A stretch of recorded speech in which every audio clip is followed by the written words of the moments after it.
Helen, And I'm Liz, and we're sisters scientists, and lifelong X-Files fans. and this is We Want to Believe. Hi, everyone. Welcome back. Welcome, colleagues. We're talking about Unrequited today, which has nothing to do with what I thought it might have to do with. I have no idea what this episode is. In my head, I picture just the field where I died again. I don't know. I don't think I've ever seen it, honestly. Huh. I mean, I have now. Yeah. But I Surprise. I don't think I had ever seen it before. I pictured it as like a I thought like unrequited love. Yeah. I thought it was gonna be like someone being moody Yeah. about no, it was not that at all. Huh. Oh, okay. Yeah. And we have our villain matchup to talk about, which is the Eve clones versus Cecil Lively. And I have a listener story, sort of. Sort of. I have 3 different listener things to share, and I'm going to space them out because 2 are from the same person, but they're totally separate, and I'm going to share them on different episodes. And 1 is from someone else, and it might accidentally involve us in our very own X-File. So, yeah. So which one do we get today? We're going to get the first of the 2 from the same person. So I might be involved in our very own X-File, and I won't get to know about it today? That's correct. I think until we talk about it, you'll be safe. Okay. Yeah. I would suggest, for maximum effect, don't go look at the really weird email in our inbox right now. Let it be a surprise. Yeah. Okay. There's also a normal one. I mean, relatively speaking. Yeah. So this is fantastic. If you'll recall, we had a different listener story a few weeks ago about a listener heard something coming from their window, kind of, with like a child's voice saying, and that's the Declaration of Independence. Right. Yeah. Yeah. Mm-hmm. We think we have an explanation. Oh, is that the X-File we may be involved in? No. You'll know about that one. That one will be, I don't know, that one might involve, I don't know. We got an email from a listener that is like awesome. And then we got an email that I don't understand, that is insane, that is about UFOs, and it's promoting some blog, and it's like really, really, really long, and it seems like the sort of thing that Mulder would show Scully, and she would be like, Mulder, this is nonsense, and then it would turn out to be real. I see. Yeah. Okay. So I'll tell you about the nonsense email next week. Got it. And we'll just have a regular story, and then there's also the follow-up story to the Declaration story. Yes. So we're going to start with that, with the follow-up to the hearing the Declaration of Independence thing. Right. Well, no, hearing a weird voice multiple times, and if you'll remember, this listener's dog also heard it. And as we've talked about, like, there has to be an explanation, but what is it? Yeah. So this is from a listener we'll call John, and John says that I actually think I might have an answer for your friend who heard a mysterious voice in their house. I grew up in the UK. And I'm sorry. This is not from the listener. This is a possible explanation from someone else. Yes.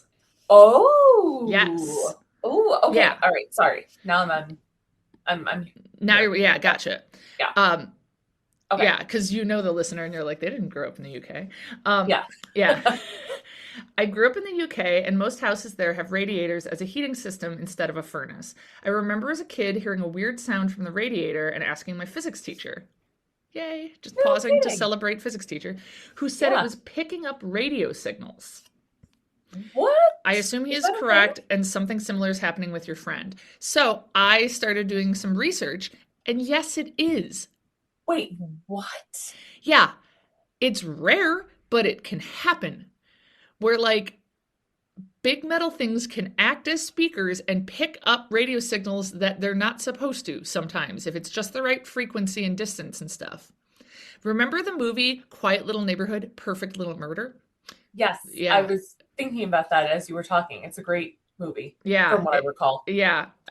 It's a TV movie from the early 90s, and in it, this couple's baby monitor picks up the cordless phone conversation of their neighbors plotting a murder.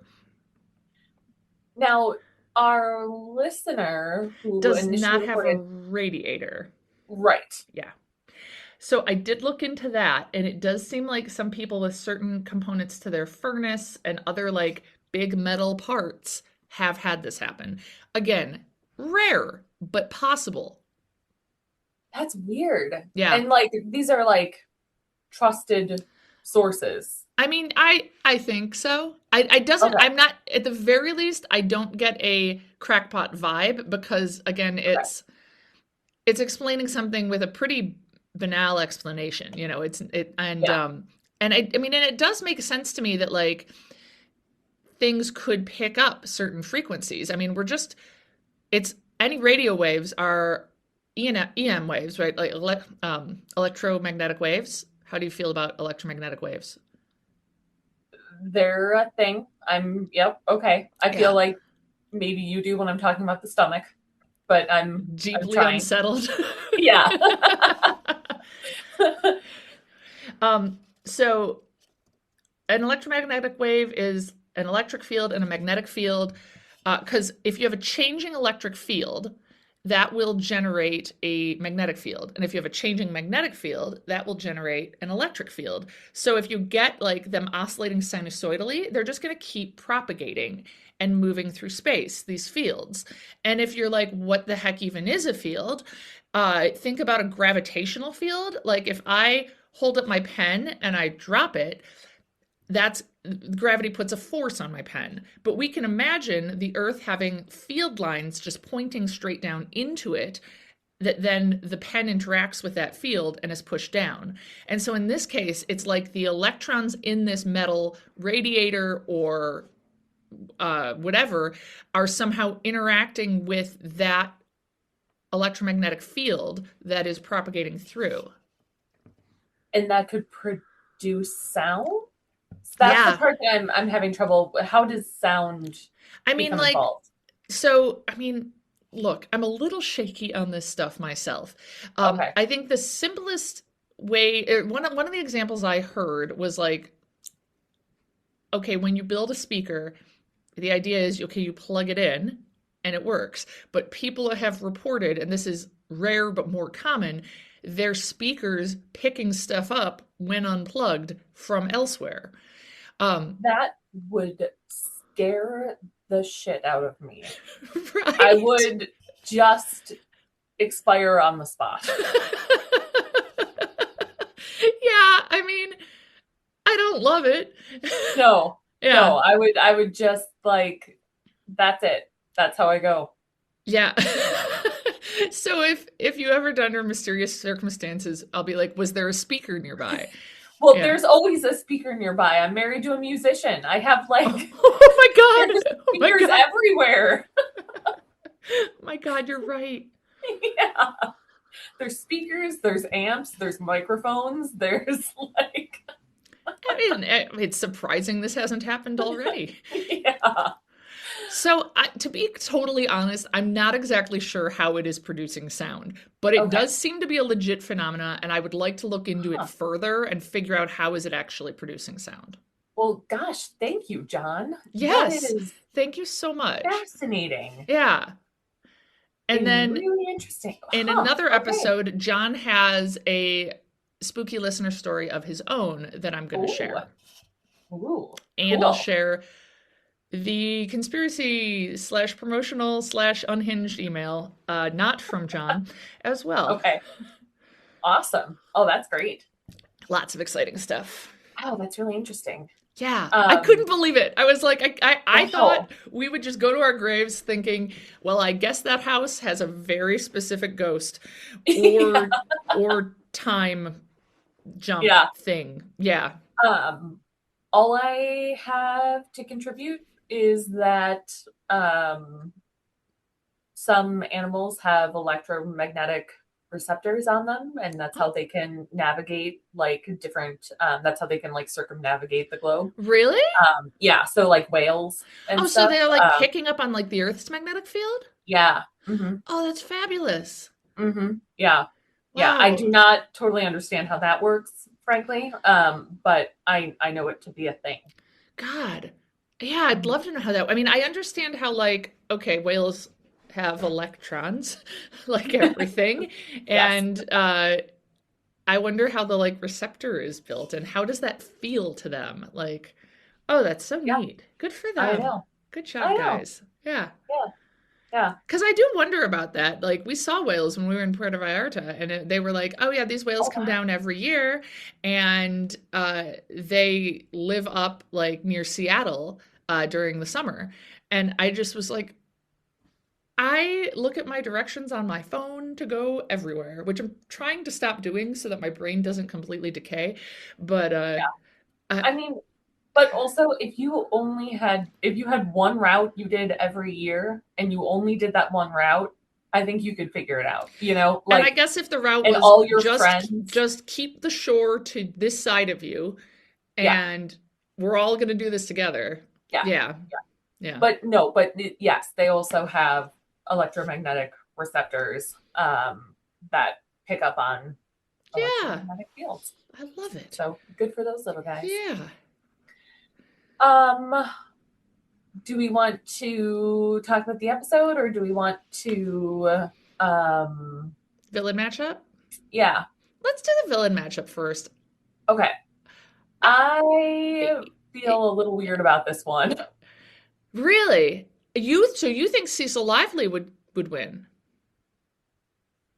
I think so. Interesting. I just assumed the Eves would win, to be honest with you. Oh. Yeah. Tell me about your thoughts on this. I mean, all he needs is some sort of accelerant, right? And then that's it. Yes, but he does need some sort of accelerant. True. So yeah, to remind listeners, Yeah. Cecil Lively can start fires with his mind, and he also seems to be impervious to fire. The Eve clones are two super intelligent, super evil little girls who Yeah. almost poisoned Mulder and Scully. Yeah. I feel like they could outsmart him, especially because there's two of them. He doesn't seem hype. I mean, he doesn't seem like stupid or anything, but he doesn't seem hyper intelligent where he could outwit them. And I feel like they would be smart enough to be like, what's that? Is that jet fuel? Lighter fluid? What does that smell? Or like, Yeah. if they knew, again, the conceit here that they Yeah. know they're going to be after each other, I feel like they could set something up before he could set something up. Yes. Okay. Yeah. Yeah. I agree with that. Although I guess this is going back to that Yeah. question we had last time with him, which is the super soaker full of jet fuel question, where like, can he Oh, yeah. just defend himself by spraying something that's an accelerant and then boom, fire? Hmm. I mean, I'm thinking about his behavior with the children because remember he Oh was yeah. working for that family Yeah, and but he those did were seem very different children. very different children. Yeah. Yes, that's true. Those were like nice, innocent Yeah. children and Yeah. not homicidal Yeah. ones. Yeah. Yeah, that's true. Um, yeah, I think I'd feel safe to give it to the Eves. Yeah. I mean, Yeah. I don't want to be swayed by the vote that I asked people to take, but it was 100% in favor of the Eves. Oh, But really? yeah, I think it's just that I think he's a worthy adversary, but I think that they are sort of operating on the next level and like Yeah. could defeat him before he gets the chance not to. I mean, they outsmart one of the other adult Eve clones. Oh, yeah. That's Like true. they kill a number of adults and Yeah. make themselves look like innocent and Yeah. Yeah. That's true. Yeah. Yeah. Okay. Well, and okay. I do think we should take it into account that 100%. Yeah, Like yeah. I feel like we should take that into account. Okay. All right, that's fair. So yes, I feel good about calling it in favor of the Eves. Okay. Awesome. Good. All Great. right. So now let's talk about this episode that I have absolutely no clue what it is about.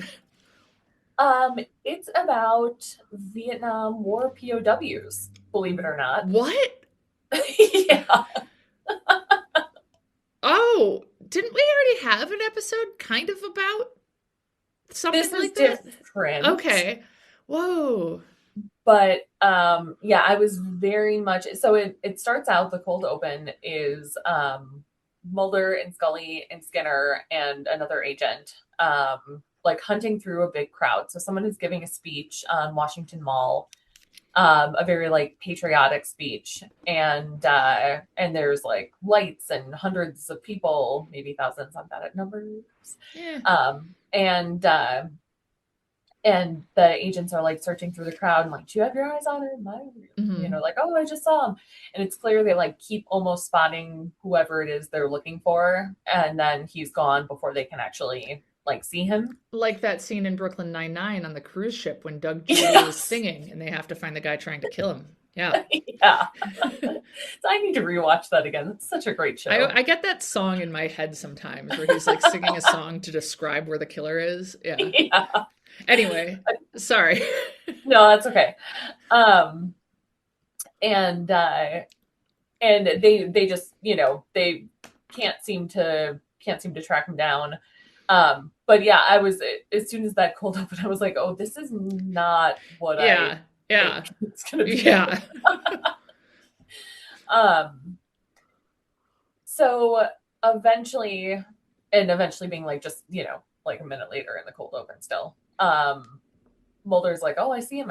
And he pulls his gun and is aiming towards the people. But the guy, once again, is gone. So they're like, it's clear they're trying to prevent some sort of political assassination. Mm-hmm. But then, yeah, the guy's gone. We have the opening of the episode. Okay. So then the whole thing takes place 12 hours earlier. So it's like all the lead up to that. Yeah.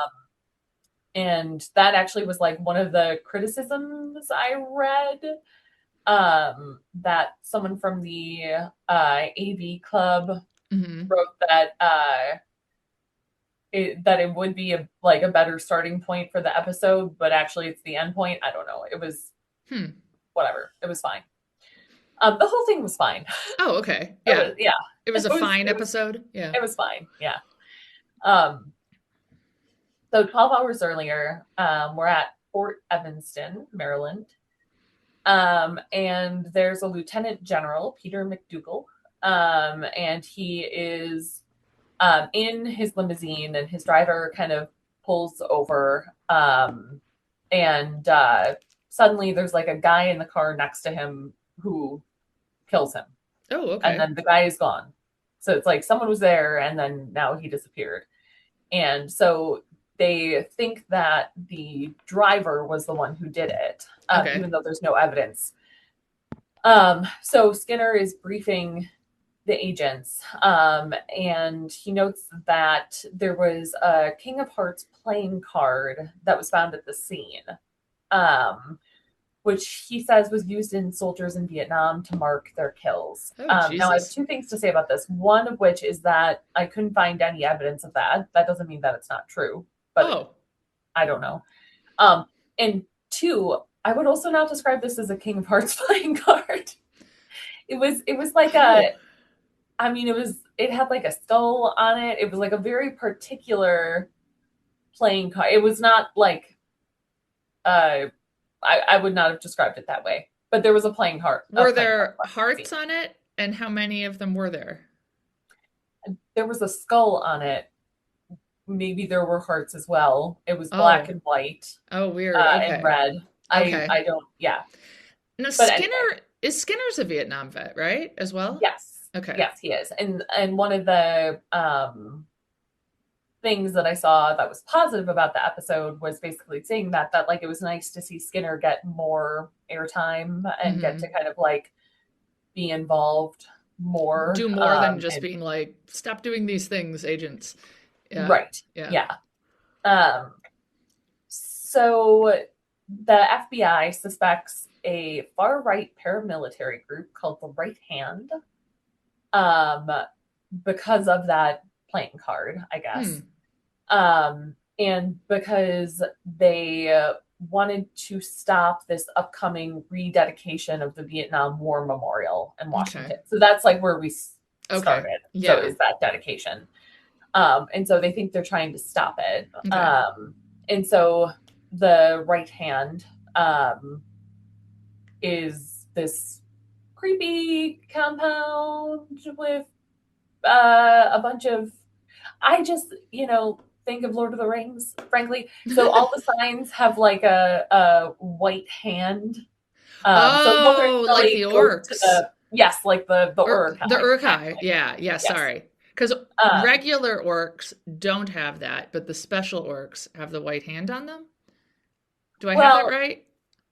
so, or kind of. So orcs have been around for a long time. Mm-hmm. They were like corrupted elves. Urukai are Oh, being produced by Saruman.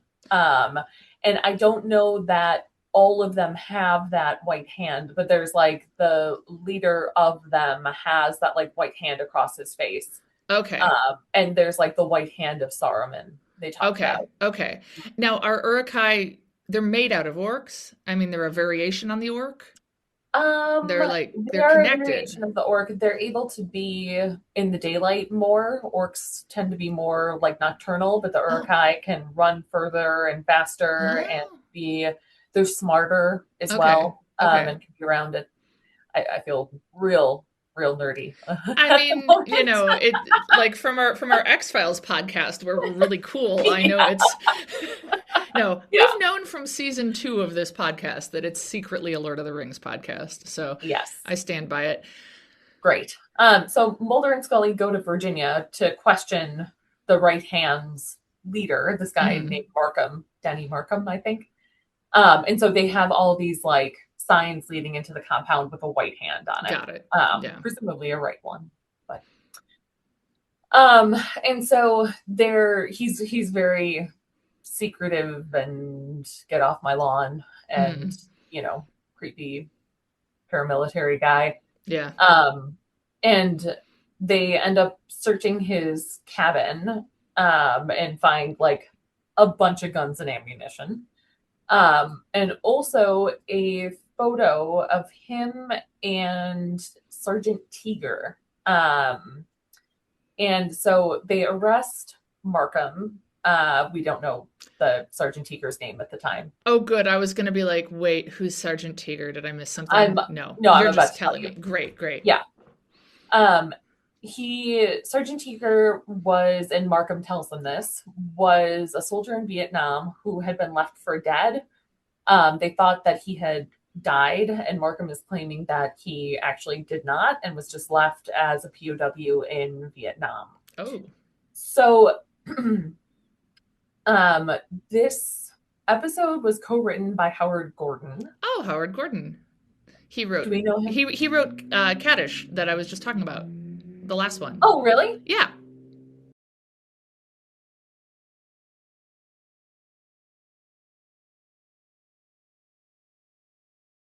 Interesting. Well, I didn't know that. Apparently, he was like supposed to only have written Synchrony, Oh. um, but didn't. Hmm. Yeah. Because Synchrony hasn't That's happened all. yet. Yeah. Yeah.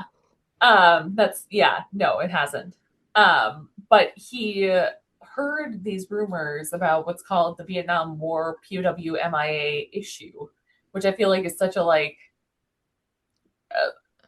a polite way of saying that we may have left soldiers in Vietnam. Yeah. Yeah. Like, Uh, what a euphemism, that issue. the issue. Yeah. Yeah.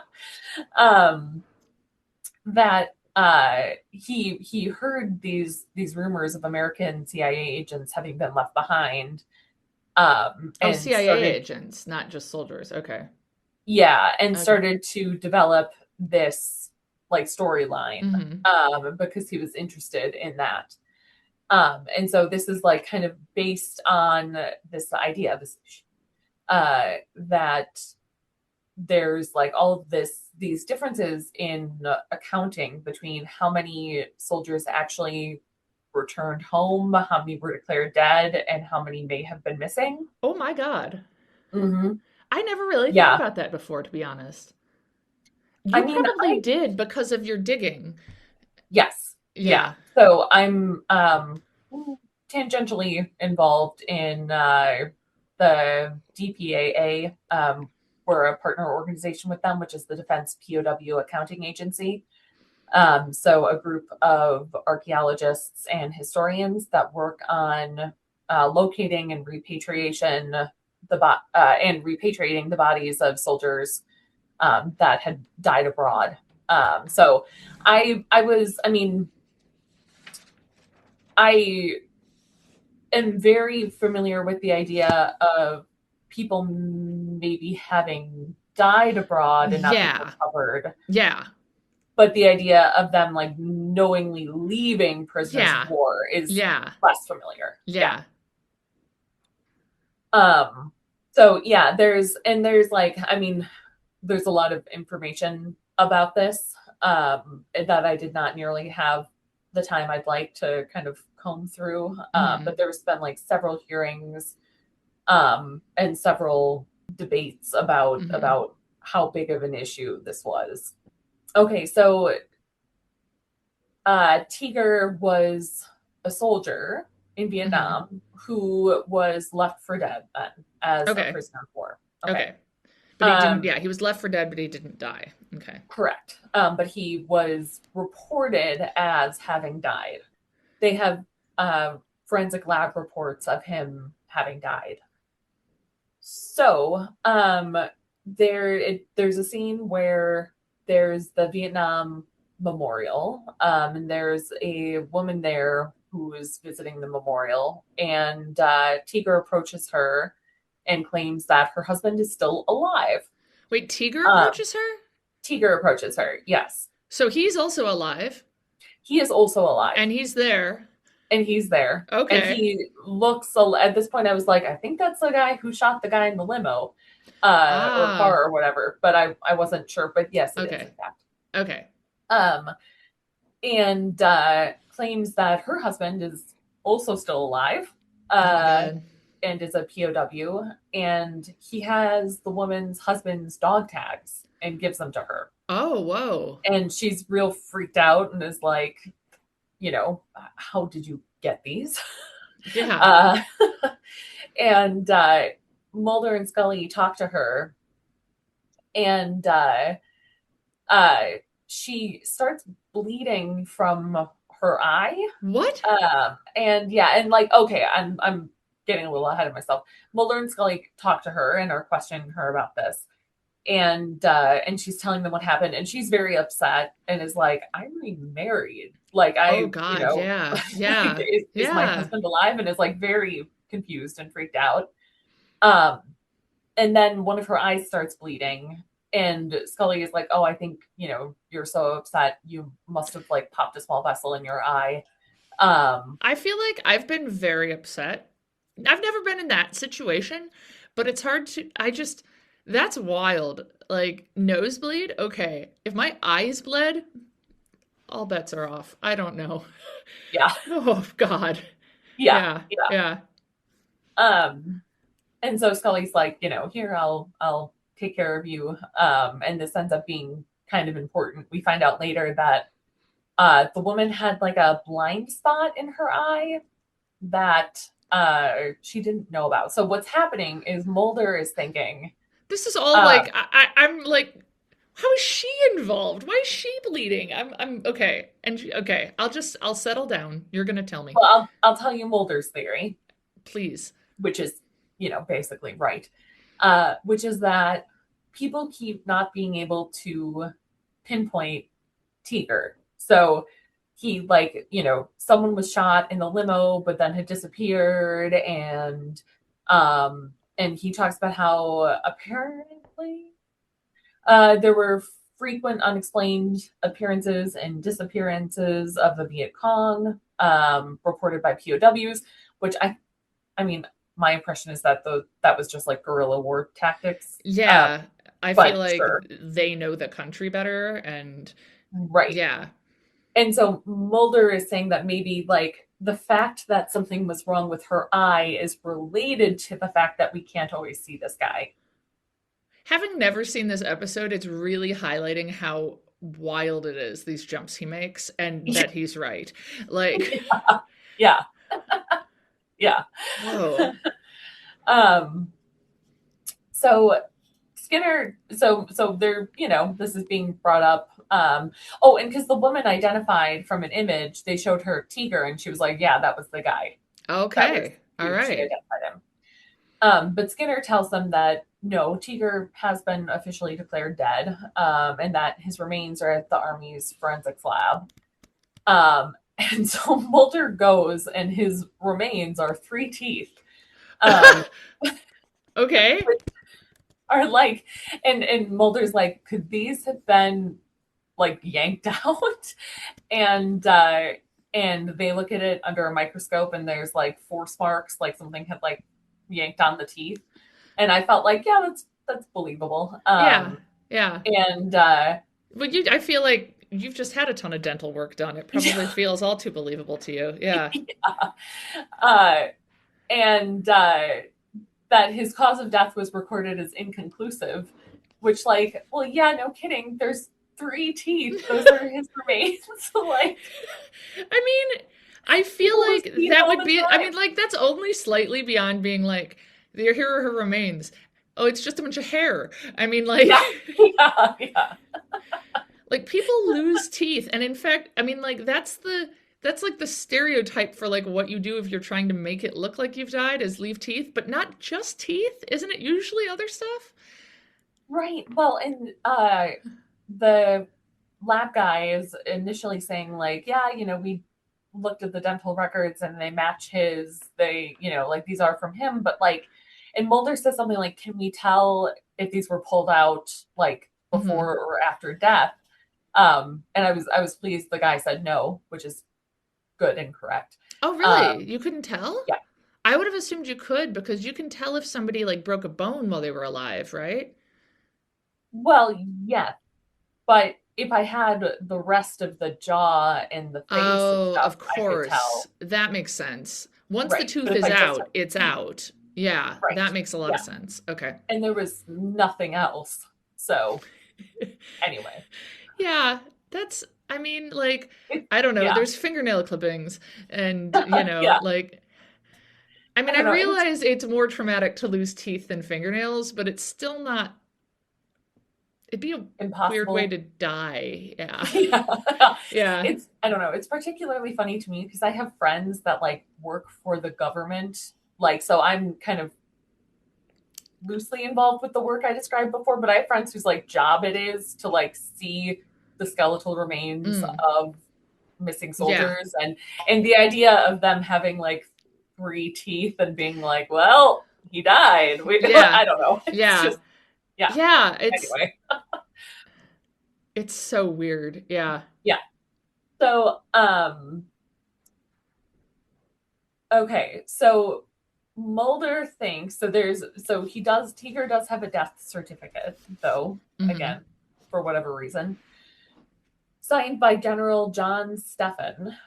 So William thinks that the guy who signed Teeger's death certificate, General John Stephan, is going to be his next target.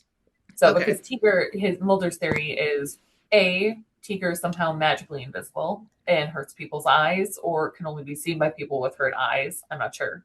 Hmm. And two, he's going after the people that left him for dead, which I feel like, sure.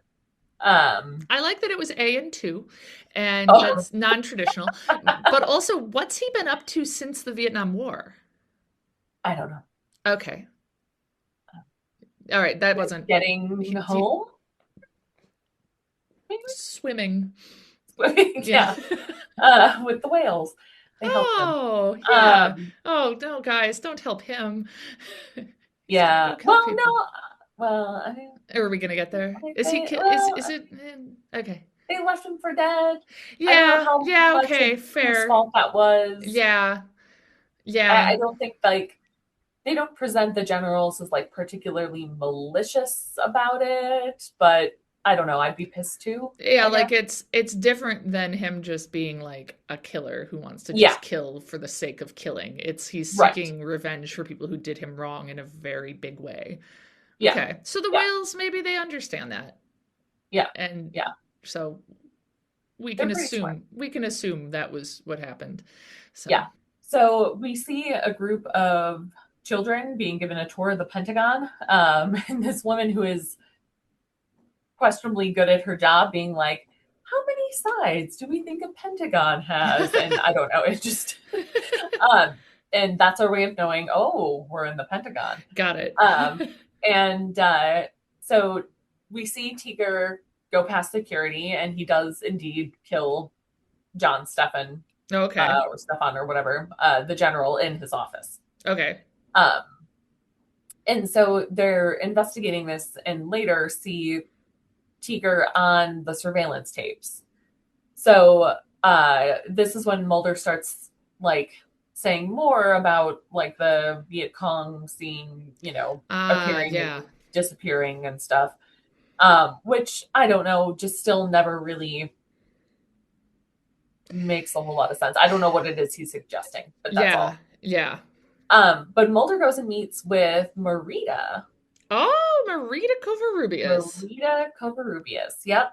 And so they have a suitably dramatic meeting in somewhere I should probably know. There it's all like, ooh, Washington, and there's stone, maybe the Lincoln Memorial. I haven't gotten to see Marita yet. And I mean Oh, that tracks because I rarely got to see X, but it's less of a big deal because she's fine, but she's no X. So yeah, no, X is fantastic. yeah. Um, and so she tells Mulder that Stefan McDougal and a General Block were all involved in negotiations concerning the prisoners of war. So Hmm. they are indeed partially to blame if he was left there. Okay, So, got it. Okay. yeah. So Block is the one who's going to be speaking at the mall, at the Okay. Washington Mall during the. So he's the one that we see speaking in the opening of the episode. Hmm. And so his motorcade is like making his way along a parade route. We see, people playing instruments. There's, like people Mm. cheering. It's a very big deal. And Scully is in the crowd and she sees Tiger only to see him vanish, like when she, like, sees Hmm. him again and looks directly at Right. him. Yeah. And she like kind of thinks she sees him again. She ends up even pulling her gun, but then like everyone ducks down and is real freaked out, obviously, Fair. and Yeah. yeah, and no one's there. Okay. Um, so Mulder then tells Skinner and Scully about he thinks that the government partially arranged for them all to be investigating this in an effort to cover up the truth about the American POWs being held still in Vietnam. Oh, okay. Um, so now it's the present, or whatever, the Yeah. beginning of the episode. Yeah. So it's the rededication ceremony, and Block is giving his impassioned patriotic Hmm. speech. And Mulder realizes that no one can see Tiger if they're in his line of sight. That like if you can't look directly at him, I guess. Okay. Um, and so that's why again that woman with the blind spot was able to see him. Oh, I see. I Yeah, think. Okay. yeah, that's how I feel. And so Tiger follows Skinner and Block to the motorcade. And he tries to shoot at the general, but doesn't successfully shoot him. But Skinner gets a small wound. Oh, Skinner okay. is partially hurt in it. And then Tiger is then shot as he tries to escape. So he Oh, he, okay. he shoots at the general. Skinner partially blocks him, and then they shoot back, and Tiger is shot, and appears to be dying. Oh. And he's laying there. He's injured and dying, and he's repeating his army identification, which I think is supposed to be like a moving sort of I don't know. I don't want to speculate more. I don't know. It feels like we're supposed to be like, like I don't know. He's repeating his army identification as he's dying. That's all. Okay. Okay. Okay. Yeah, I mean, Um I'm not in the military. I don't know. Yeah. yeah, right. I don't know if we're supposed to like infer from that like that I don't know. It's supposed to be symbolic. I'm not quite sure what. I guess I'll just say that. Okay. Yeah, that's Oh, fair. I Yeah. don't. I will say this: it was a very well lit episode. Oh, well, that's great. I mean, it sounds Yeah, like maybe it helps a lot of it's outside. Like, yeah, I yeah. appreciate that. Yeah, Uh-huh. that's Yeah. excellent news. I felt like, oh yes, that is the same guy. Great. I can tell because I can see his face. Um, Nice. so after his death, the Pentagon states that the assassin was someone else, that it was not Oh, Teeger. oh, okay. Yeah. Um, and Mulder is talking to Skinner at the war memorial. And they're looking at Teeker's name on the memorial wall. Mm, And Mulder is talking about how like this is just all more lies and all mm-hmm. more setup. And Skinner is kind of um like a little hesitant to denounce the government, I guess, a little hesitant to, Mm-hmm. believe that this is part of some sort of conspiracy. And Mulder at the end says something like this, like, I can't remember the exact line, but basically this could have been you. Like this, Yeah, this yeah. this it was only luck or something that made this not you, Skinner. Um and so Skinner kind of stands there and that's the episode. Oh man. Okay. Yeah. Um One more thing that I thought was interesting was that Howard Gordon, who co-wrote the episode, apparently he really wanted an antagonist who could turn invisible. Like Oh. he had this idea based on the reports that he read about the CIA agents Mm-hmm. being left behind, but he Yeah. also apparently had been like wanting some sort of invisible villain, Yeah. but couldn't think of any sort of like scientific way that he could make this happen, like convincingly without just being like completely paranormal. Yeah. Yeah. And so apparently he talked to his ophthalmologist brother and Oh he my helped him God. figure this out. That's awesome. Yeah. This is coming from Wikipedia. Gordon noted these stories come from scientific research. So I said, what if someone could actually create a field of vision where none actually exists? So I don't entirely know what he means like that, like what we're supposed to infer about Yeah. Yeah. creating a field of vision where none exists. But it was coming from his ophthalmologist brother who had told him about blind spots in the eye, That's which awesome. I thought was pretty great. That is fantastic. I was Yeah. also thinking, like, in the modern era, would it make more sense if you were facing him, Tiger? No, why do I keep thinking his name is Tiger? Tiger. I was reading about tigers this morning. Oh. Anyway, that maybe if you filmed him with your phone, you could see him through your phone. Oh. Like uh like you wouldn't be able to see him with the your Like, naked because if eye he's or doing something. stuff with the eye, would it still affect your phone? Like, if you Well, then no, right, because that's why Mulder was able to see him on the security tapes at exactly, the Pentagon. exactly. Yeah. Yeah, So they could just walk around with their right. cell phones. I mean, like, my God, having, anytime I walk places, the gym, that's basically it. Currently, the gym and the halls of my university, I just see people constantly looking at their phones. They could just do that, except they'd be tracking Tiger, and it would be fine. I mean, Yeah. and though that they did not have phones that could record things. I You know know. that. That's why I was saying if this was like a modern issue, Ah, then we could do it. So, yes, yeah. yes, yeah. Back then, I mean, But they had God, video cameras. yeah, that's true. Yeah, yeah. But it's weirder to walk around with a video camera. Yeah, and certainly more cumbersome and not as easy to navigate hide. and whatever. Yeah. Yeah, But it it's is just good to know so very we'll be prepared. right. It's nice because you can do that thing where like you want to secretly get a picture of something, and so you pretend you're just looking at your phone. Yeah, Uh, yeah. but then the opposite is true, where I had a student kind of standing behind me looking at his phone, and I was like, "Are you recording me?" And he was like, "No, no, I'm." I was like, Oh "Oh, okay, all God. right." Like, I had that at the gym recently, like one of the oh two God, places I go. I was in the pool and there was a dude in the hot tub with his phone just pointed at the pool. Like, and I'm like, I oh think he's just in the hot tub reading, but it is yeah, aimed right at the pool. And it was just weird. And I wanted to be like, dude, it's weird. Just angle it slightly different, man. So, yeah. And I yeah. don't know if I ever. No, I think I probably do. As we've discussed, I'm someone who worries that I'm going to look like I might be shoplifting despite never having Yeah. shoplifted. So I think I probably am. I was going to be like, who knows what I'm doing? But no, I think I'm probably more Yeah. aware of You're that. probably aware of that. Yeah. Yeah, but Yeah. I think maybe, I don't know, And, youngins and are. everyone, have I told the story on the podcast about back when, people didn't usually have their phones on silent, and when you took a picture, it made a photo noise. And that incident I had happen in a public bathroom at a event for science teachers.